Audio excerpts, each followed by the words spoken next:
Wolff says understanding the emperor has no clothes will end Trump's presidency. Michael Wolff, author of the new bombshell book Fire and Fury, Inside Trump's White House, told the BBC in an interview broadcast Saturday that he believes understanding revelations resulting from his book about President Trump will finally end this presidency. You know, I think one of the interesting effects of the book so far is a very clear, emperor has no clothes effect, that the story that I've told seems to present this presidency in such a way that it says he can't do this job, the emperor has no clothes, and suddenly everywhere people are going, oh my god, it's true, he has no clothes. That's the background to the perception and the understanding that will finally end this presidency, Wolff told the BBC. Describes Mr.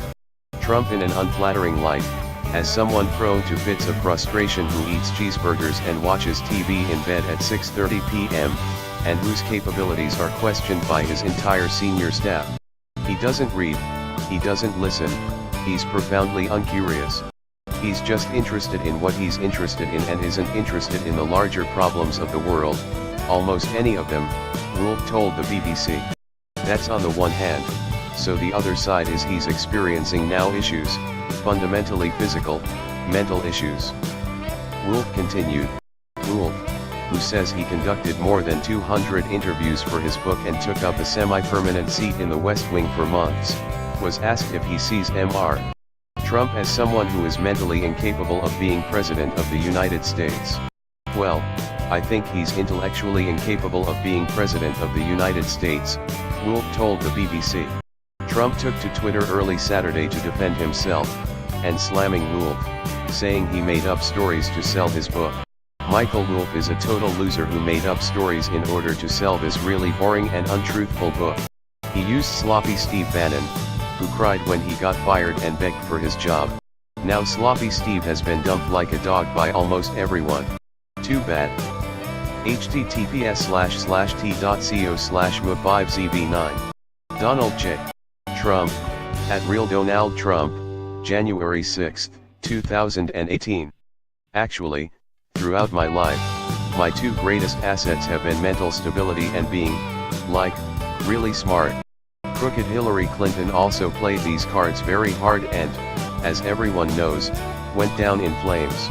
I went from very successful businessman, to top TV star. Donald J. Trump, @RealDonaldTrump, January 6, 2018. To President of the United States, on my first try. I think that would qualify as not smart, but genius, and a very stable genius at that. Donald J. Trump, @RealDonaldTrump, January 6, 2018. Wolff also addressed his description of the president as childlike, an assessment senior officials in the White House share. He said, sometimes it's an 11-year-old. Sometimes it's a 6-year-old. Sometimes it's a 2-year-old, Wolff said. All about his need for immediate gratification. I want what I want, when I want.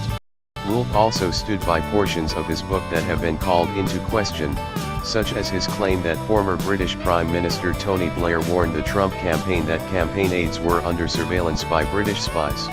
Blair has flat out denied the claim, but Wolff said he stands by his sources. Tony Blair, listen, Wolff told the BBC.